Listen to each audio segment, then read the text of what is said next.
Can you say what is the dipole? A dipole? What is a dipole? Dipole is nothing but two equal charges, equal and opposite charges separated by a distance, that we call it as a dipole. Now, will the charges in a conductor or will the charges flow on its own? How the charges can be accelerated in a charged body? It is not possible. How? How the charges will flow in a charged body? Now, for example, you take a horizontal tube, a water pipe, which is exactly horizontal. Will the water flows in a horizontal tube? If it is exactly horizontal, will the water flow? Yes? No. Why? Why the water is not flowing in a horizontal tube? So, for example, this is a horizontal tube. What is that? Water will not flow. It is exactly horizontal.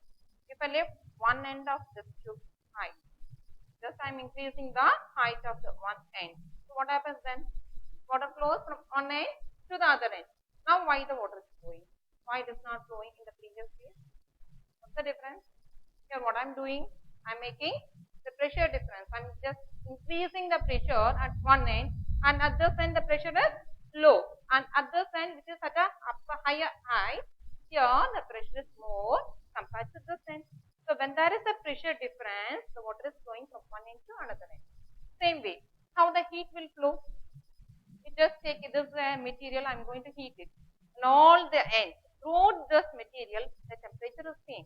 If the temperature is same, will the heat flows in this material? No. Yes, correct. The temperature is constant, that is why the heat is not flowing.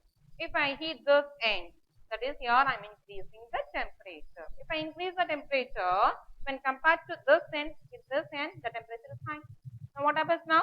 The heat flows from this end where the temperature is high to this end where the temperature is low.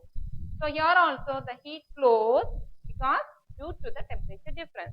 The water is flowing due to the pressure difference. Same way the charges, how the charges can be accelerated in a charged body? By making potential difference.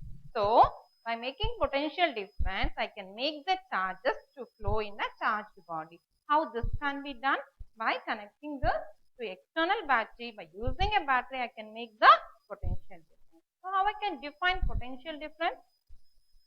Potential difference. How I can define potential difference? It is nothing but the work done in moving a unit positive charge from one point to another point against the electric force, against the electric field. That way I can define this potential difference. This can be done by connecting by having a battery external supply. So, the work done in moving a unit positive charge from one point to another point against the electric force, we call it as potential difference. The potential difference symbol is V. Unit for potential difference is volt. It's a scalar quantity. It is a scalar quantity. In this way, I can define the potential difference. So, how I can define electric potential?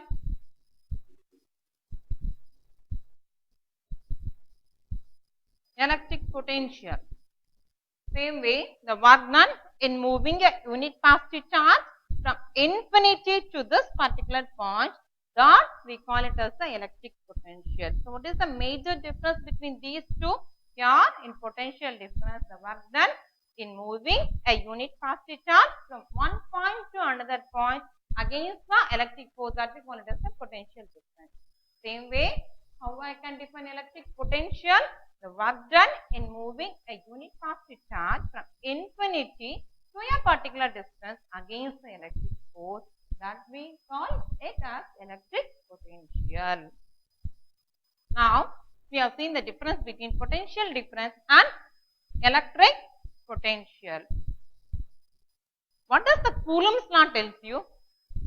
Coulomb's law gives you the force of attraction or repulsion between any two charges. This Coulomb force, can you say on what factor it will depend upon? Coulomb force, it depends upon the medium in which the charges are situated. So, the Coulomb's force, that is the force of attraction between any two charges, it will depend upon the medium in which the charges are situated is totally independent of other charges present in that medium. This is also important question.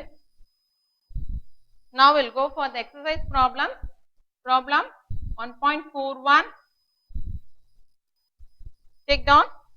The sum of 2-point charges is 6 microcoulomb. Write the given data for reading the question.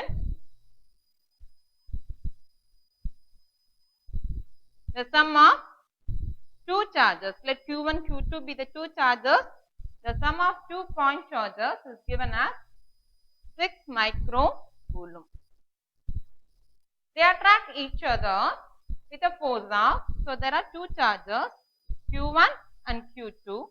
These two charges attract each other with a force of 0.9 Newton. They are separated by distance of r equal to 40 centimeter. In vacuum, calculate the charges. So you want to calculate the charges, that is the magnitude of the charges Q1 and Q2 equal to person mass. So r equal to, that is the distance of separation between the two charges, is given as 40 centimeters. I can write this in meter as 0.4 meter. So Q1 plus Q2. Micro means 10 power minus 6 coulomb. These two charges are attracted. So they will be like charges or unlike charges. These two charges are attracted by a force of 0.9 Newton. So obviously, actually these two charges will be like or unlike? Unlike charges. Since the force is attractive,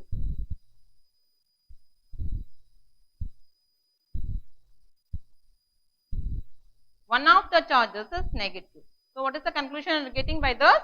The force is attractive. One of the charge is negative. Either Q1 or Q2 may be negative. By Coulomb's law, we know that F equal to Q1 Q2 by 4 pi epsilon naught r square. Q1 Q2 we don't know. So 4 pi epsilon naught, 1 by 4 pi epsilon naught is 9 into 10 power 9, or 1 is given. I want to find out only Q1 Q2. Since the force is attractive, I can take this force as negative because one of the charges is negative. So I can also write this as Q1 Q2 is equal to F into 4 pi epsilon naught r square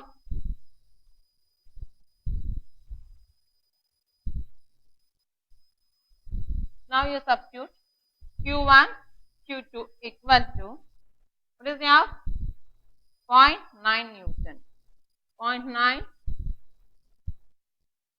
4 pi epsilon naught, 1 by 4 pi epsilon naught is 9 into 10 power 9.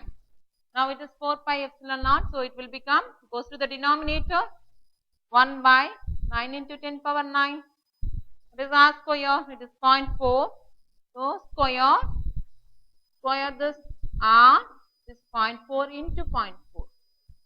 You can also write this as, make this as 9 into 0.4 into 0.4. If I make this as 0.9 as whole number 9, it will become 9 into 10 power minus 1.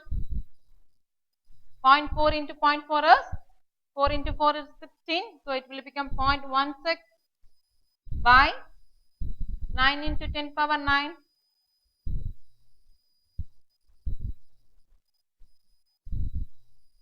I can simplify this. What's the remaining? Minus 0.16 into 10 power minus 1 minus 9. So it will become minus 0.16 into 10 power minus 10. So Q1, Q2 is equal to minus, can I write this as 16? So if it is 16, it will become 10 power minus 10, again 10 power minus 2. So 10 power minus 10 minus 2, it will become minus 16 into 10 power minus 12 Coulomb square. So the product of the two charges we got it as 16 into 10 power minus 12 coulomb square. What's our work? I want to find out the magnitude of the two charges Q1 and Q2. We know that by formula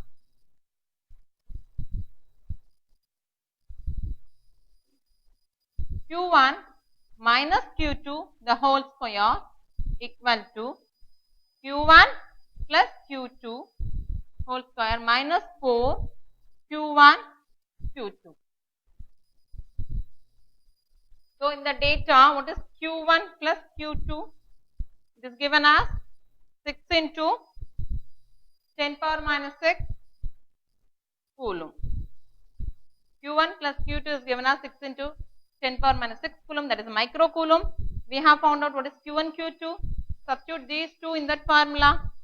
So, what happens?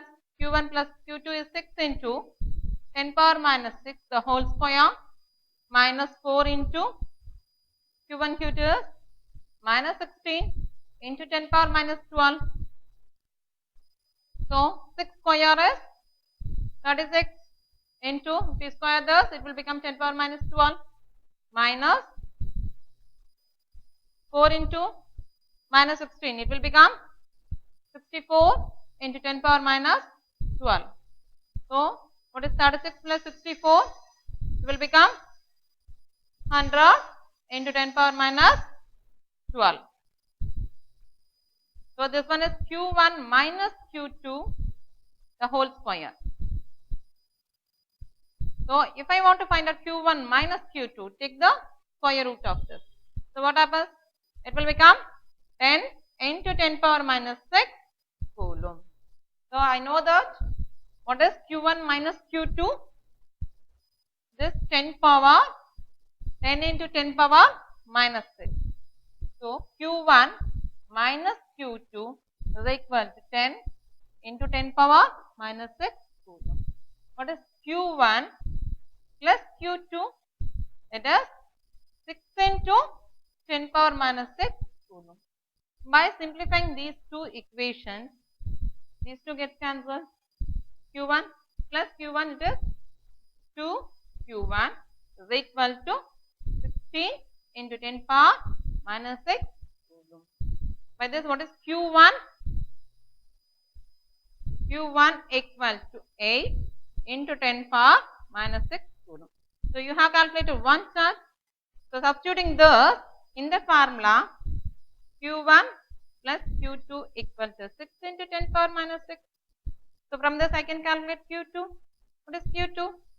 6 into 10 power minus 6 minus Q1. What is Q1? 8. So, 6 into 10 power minus 6 minus 8 into 10 power minus 6. So, it will become minus 2 into 10 power minus 6 coulomb. So, Q2 is equal to minus 2 into 10 power minus 6 coulomb. So, we have calculated the two charges to be, one of the charges 8 into 10 power minus 6, the other one is minus 2 into 10 power minus 6. Go for the second sum. 1.42.